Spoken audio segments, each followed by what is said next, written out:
नमस्कार, आप देख रहे हैं क्लीन न्यूज इंडिया और मैं आशु सैनी। तो आइए दोस्तों, देखते हैं आज की ब्रेकिंग न्यूज।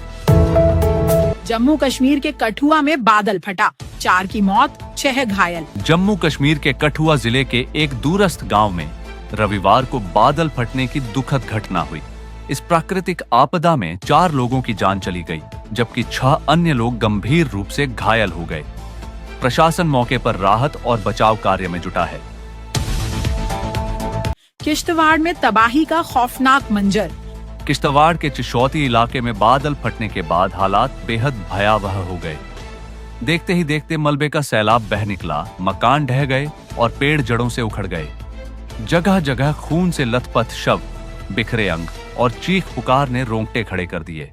सोशल मीडिया पर वायरल हो रहे वीडियो इस त्रासदी की भयावह तस्वीर बयां कर रहे हैं। हिमाचल में बारिश का तांडव, मंडी जिले में बाढ़ से हाहाकार। हिमाचल प्रदेश के मंडी जिले में भारी बारिश ने तबाही मचाई।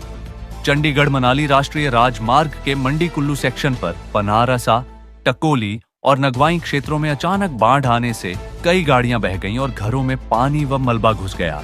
कई इलाकों में सड़क संपर्क बाधित हो गया है। गुरुग्राम में यूट्यूबर एल्विश यादव के घर पर फायरिंग।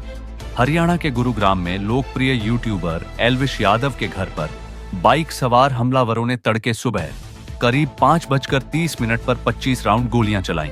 घटना के समय घर पर उनकी मां मौजूद थी। पुलिस ने मौके पर पहुंचकर जांच शुरू कर दी है और बदमाशों की तलाश तेज कर दी गई है। ISS मिशन से लौटे शुभांशु, एयरपोर्ट पर हुआ भव्य स्वागत। भारतीय वायुसेना के ग्रुप कैप्टन शुभांशु शुक्ला ऐतिहासिक अंतरिक्ष मिशन ISS यात्रा के बाद भारत लौट आए। उनके साथ बैकअप अंतरिक्ष यात्री प्रशांत बालकृष्ण नायर भी स्वदेश पहुंचे।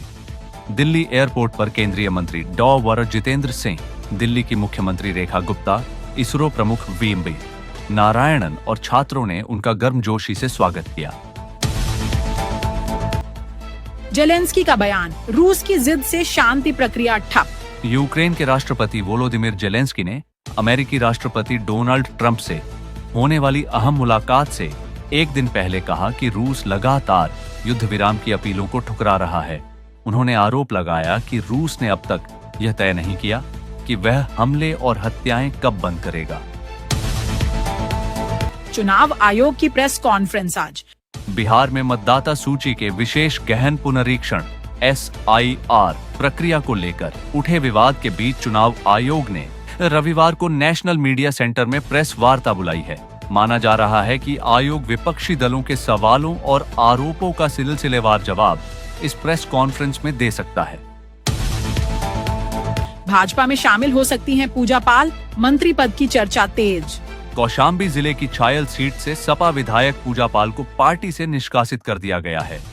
दरअसल गुरुवार को विधानसभा में उन्होंने सपा नेतृत्व को खुली चुनौती दी थी, जिसके कुछ ही घंटों बाद यह कार्रवाई हुई। अब राजनीतिक हलकों में कयास लगाए जा रहे हैं कि बसपा और सपा के बाद वह भाजपा का दामन थाम सकती है। माना जा रहा है कि उनके नाम पर मंत्री पद के लिए भी विचार हो सकता है। सपा में रहते हुए वह मंत्री नहीं बन पाई थी, लेकिन निष्कासन के बाद उनके लिए नए रास्ते खुल गए हैं। देश के अगले उपराष्ट्रपति पर मंथन, कई बड़े नाम दौड़ में। उपराष्ट्रपति पद के संभावित उम्मीदवारों की सूची में कई दिग्गज नेताओं और राज्यपालों के नाम शामिल हो रहे हैं। इनमें दिल्ली के उपराज्यपाल VK सक्सेना, बिहार के राज्यपाल आरिफ मोहम्मद खान, गुजरात के राज्यपाल आचार्य देवव्रत, कर्नाटक के राज्यपाल थावरचंद गहलोत, सिक्किम के राज्यपाल ओम माथुर और जम्मू कश्मीर के उपराज्यपाल मनोज सिन्हा का नाम सबसे आगे बताया जा रहा है। दिल्ली NCR को मिलेगा ट्रैफिक से राहत, PM मोदी देंगे 11,000 करोड़ का तोहफा। प्रधानमंत्री नरेंद्र मोदी आज लगभग 11,000 करोड़ रुपए की 2 बड़ी राष्ट्रीय राजमार्ग परियोजनाओं का उद्घाटन करेंगे। इनमें द्वारका एक्सप्रेसवे, दिल्ली खंड और अर्बन एक्सटेंशन रोड 2 U या R2 शामिल हैं। इन परियोजनाओं से दिल्ली और NCR में सफर और आसान हो जाएगा, ट्रैफिक जाम से राहत मिलेगी और यात्रा समय भी कम होगा। भारत के साथ खड़ा दक्षिण कोरिया, आतंकवाद के खिलाफ सख्त रुख। पहलगाम आतंकी हमले की निंदा करते हुए दक्षिण कोरिया के विदेश मंत्री चो ह्यून ने कहा कि उनका देश हर स्थिति में भारत सरकार और भारत के लोगों के साथ खड़ा है। एनआई को दिए इंटरव्यू में उन्होंने कहा कि दक्षिण कोरिया आतंकवाद के खिलाफ बेहद कड़ा रुख अपनाता है और किसी भी आतंकी हमले का सख्ती से विरोध करता है।